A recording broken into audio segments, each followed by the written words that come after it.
ನಾಗಮಂಗಲದಲ್ಲಿ ಗಣೇಶ ವಿಸರ್ಜನೆ ವೇಳೆ ಗಲಭೆ ಪ್ರಕರಣಕ್ಕೆ ಸಂಬಂಧಪಟ್ಟಂತೆ ನಾಗಮಂಗಲ ಘಟನೆ ಸಂಬಂಧ ತಪ್ಪು ಸಂದೇಶ ರವಾನೆ ಆರೋಪ ಕೇಳಿಬಂದಿದೆ.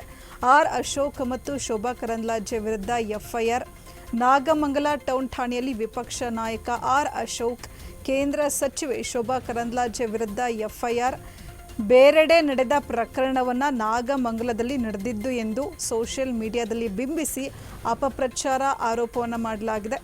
ಸಮಾಜದ ಸ್ವಾಸ್ಥ್ಯ ಕದಡುವ ಗಲಭೆಗೆ ಪ್ರಚೋದನೆ ಆರೋಪದಡಿ ಕೇಸ್ ದಾಖಲಾಗಿದೆ. ಅಶೋಕ್, ಶೋಭಾ ಕರಂದ್ಲಾಜೆ ವಿರುದ್ಧ ಪ್ರತ್ಯೇಕ ಪ್ರಕರಣ ದಾಖಲಾಗಿರುವಂಥದ್ದು. ನಾಗಮಂಗಲದಲ್ಲಿ ಗಣೇಶ ವಿಸರ್ಜನೆ ಮಾಡುವಂಥ ವೇಳೆ ಗಲಭೆ ಆಗಿತ್ತು. ಒಂದು ಗಲಭೆ ಪ್ರಕರಣಕ್ಕೆ ಸಂಬಂಧಪಟ್ಟಂತೆ ಆರ್ ಅಶೋಕ್ ಮತ್ತು ಶೋಭಾ ಕರಂದ್ಲಾಜೆ ವಿರುದ್ಧ ಇದೀಗ ಎಫ್ಐಆರ್ ದಾಖಲಾಗಿದೆ. ನಾಗಮಂಗಲ ಘಟನೆ ಸಂಬಂಧವಾಗಿ ತಪ್ಪು ಸಂದೇಶ ರವಾನೆ ಮಾಡ್ತಾ ಇದ್ದಾರೆ ಅಂತೇಳಿ ಆರೋಪವನ್ನು ಮಾಡಲಾಗಿದೆ. ನಾಗಮಂಗಲ ಟೌನ್ ಠಾಣೆಯಲ್ಲಿ ವಿಪಕ್ಷ ನಾಯಕ ಆರ್ ಅಶೋಕ್, ಕೇಂದ್ರ ಸಚಿವೆ ಶೋಭಾ ಕರಂದ್ಲಾಜೆ ವಿರುದ್ಧ ಎಫ್ಐಆರ್ ದಾಖಲಾಗಿರುವಂಥದ್ದು. ಬೇರೆಡೆ ನಡೆದ ಪ್ರಕರಣವನ್ನು ನಾಗಮಂಗಲದಲ್ಲಿ ನಡೆದಿದ್ದು ಎಂದು ಸೋಷಿಯಲ್ ಮೀಡಿಯಾದಲ್ಲಿ ಬಿಂಬಿಸಿ ಅಪಪ್ರಚಾರ ಆರೋಪ.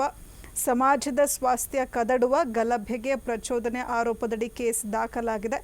ಅಶೋಕ್, ಶೋಭಾ ಕರಂದ್ಲಾಜೆ ವಿರುದ್ಧ ಪ್ರತ್ಯೇಕ ಪ್ರಕರಣ ದಾಖಲಾಗಿರುವಂಥದ್ದು.